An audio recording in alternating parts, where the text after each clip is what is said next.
Musim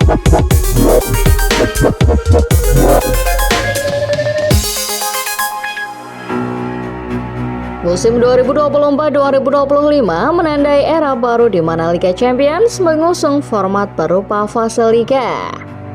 Meski format telah berganti, memori akan panasnya persaingan fase grup yang sudah dimulai sejak musim 1991-1992 tak akan pernah hilang. Terkadang fase grup menciptakan satu grup yang dihuni para raksasa, yang seringkali disebut grup neraka. Ada sejumlah grup yang pernah dilabel sebagai grup neraka. Beberapa di antaranya menyajikan persaingan panas yang akan selalu dikenang para pecinta sepak bola. Bukan cuma soal poin, tapi juga soal gengsi dan harga diri. Lalu masih ingatkah kalian dengan grup-grup neraka yang pernah ada di UCL? Untuk membangkitkan memori kalian kembali, Starting Eleven List kali ini telah merangkum 7 grup neraka terpanas sepanjang sejarah Liga Champions. Simak videonya dan mari bernostalgia melihat ganasnya UCL dengan format babak grup. Grup G 2010-2011. Liga Champions musim 2010-2011 menjadi pembuka daftar grup neraka terpanas di Liga Champions kali ini. Predikat sebagai grup neraka spesifik layak disematkan pada grup G. Bagaimana tidak, grup ini dihuni oleh 3 raksasa benua biru, Real Madrid, Milan, dan Ajax. Auxerre yang mengisi slot keempat tampaknya cuma akan menjadi penggembira. Madrid, Ajax, dan Milan adalah 3 raksasa yang kalau digabung total gelar UCL ketiganya menyentuh angka 20 gelar pada waktu itu. Tak heran apabila klasemen akhir pada akhirnya mencerminkan status ketiganya. Madrid memimpin tanpa sekalipun rasakan kekalahan. Sedang Milan dan Ajax masing-masing duduk di urutan kedua dan ketiga. Tabel klasemen mungkin tidak terlalu mengejutkan. Tapi dari 6 laga yang dimainkan masing-masing tim ada satu hasil yang cukup menarik. Auxerre sempat menggondol 3 poin ketika menjamu Ajax di matchday keempat. Sayangnya 3 poin itu tak bisa mengeluarkan wakil Prancis dari dasar klasemen. Grup A 2010-2011.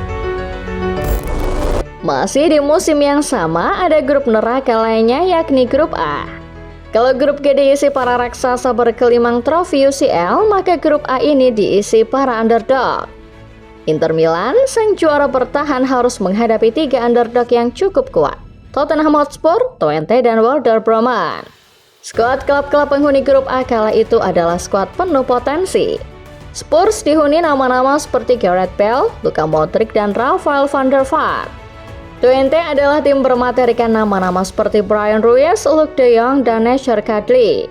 Sementara Bremen diisi calon bintang-bintang besar seperti Mesut Ozil, Claudio Pizarro, dan Marco Arnautovic. Grup A musim 2010-2011 adalah grup yang menyajikan hat-trick berkelas Gareth Bale dan Meazza. Kemenangan 3-1 melawan Inter jadi bekal berharga Spurs puncaki grup. Inter menguntit di urutan kedua dengan perolehan 1 poin lebih sedikit. 2 underdog lain Twente dan Bremen masing-masing nangkring di urutan ketiga dan keempat. Grup A 1994-1995. Dari 2010-2011 kita mundur jauh ke musim 1994-1995. Liga Champions kali itu melahirkan banyak kejutan, termasuk kejutan di mana Ajax berhasil memenangkan gelar pertama mereka sejak 1973. Namun selain kejutan dari Ajax, UCL musim itu juga melahirkan satu grup neraka yang ikonik yakni grup A. 2 raksasa Eropa berada di grup yang satu ini. Manchester United besutan Sir Alex Ferguson serta Barcelona besutan Johan Cruyff. 2 kursi lain menjadi milik klub Swedia Göteborg serta wakil Turki Galatasaray. Grup ini sekilas mungkin tampaknya bakal dikuasai oleh Manchester United dan Barcelona. Tapi siapa sangka Göteborg dan Galatasaray yang punya sederet talenta hebat justru sukses ciptakan kejutan. United justru jadi tim yang tersingkir dari babak grup. Pasca kekalahan di matchday pertama, Göteborg meraih 4 kemenangan dan tak terkalahkan di 5 laga berikutnya. Catatan tersebut menjadikan wakil Swedia juara grup dengan koleksi 9 poin. Barcelona lolos berkat keunggulan selisih gol atas Manchester United. Sementara Galatasaray harus puas tersingkir setelah cuma mengoleksi 3 poin dari 6 laga. Grup B 2021-2022. 3 juara kembali ditempatkan dalam satu grup yang sama pada musim 2021-2022. Kali ini 3 aktor utamanya adalah Liverpool, Milan, dan Porto. 3 raksasa ini mendapat tantangan tim yang cukup sering hadirkan kejutan di UCL. Meski belum pernah juara, Atletico Madrid. Persaingan antara 4 raksasa di grup B ini memang berjalan begitu ketat, bahkan sejak matchday awal.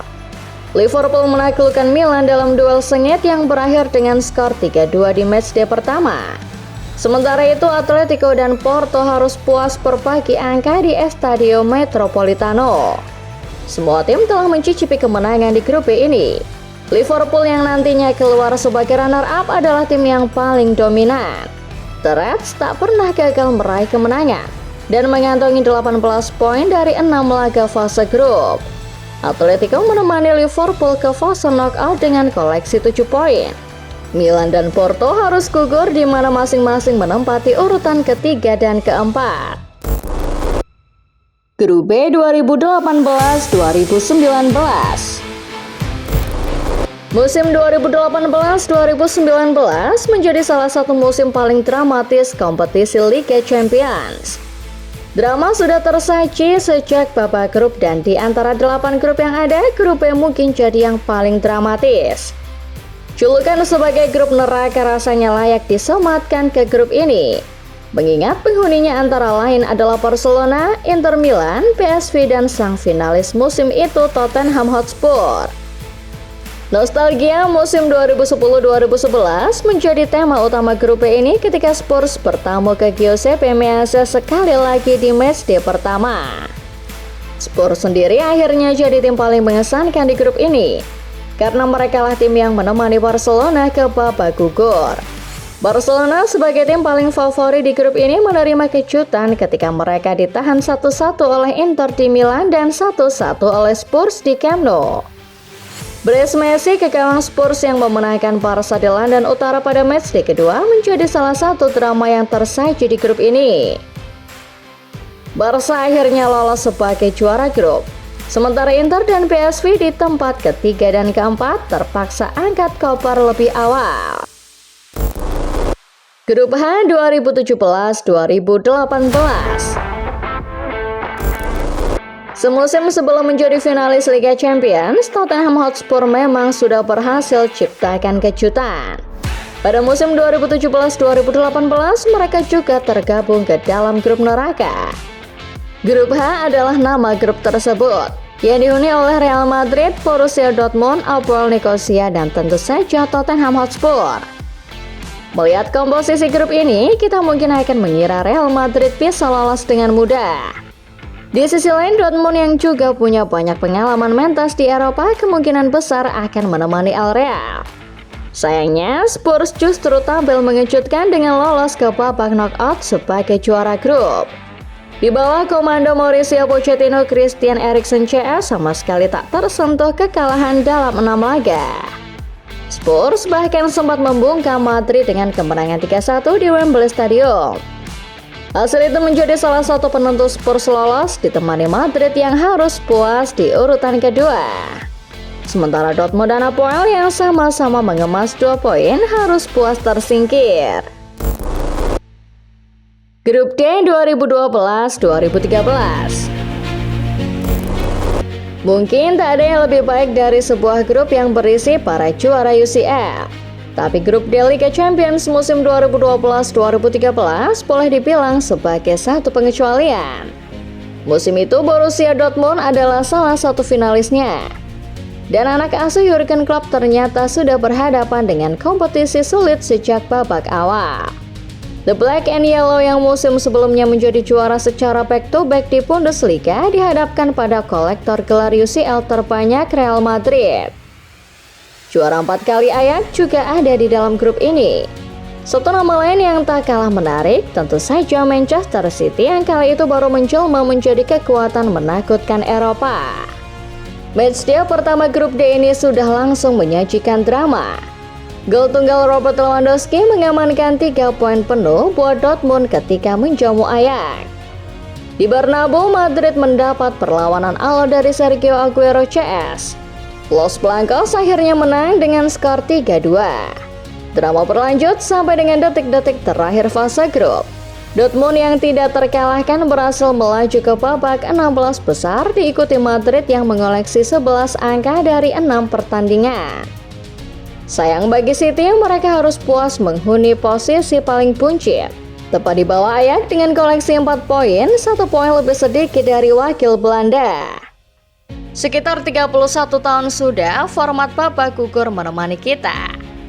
Fase grup dengan sajian grup neraka yang ada di dalamnya memang tak pernah gagal menyajikan hiburan menawan. Lalu, setujukah kalian football lovers dengan daftar grup neraka paling panas tadi? Mana grup neraka UCL favorit kalian? Tulis jawaban di kolom komentar ya!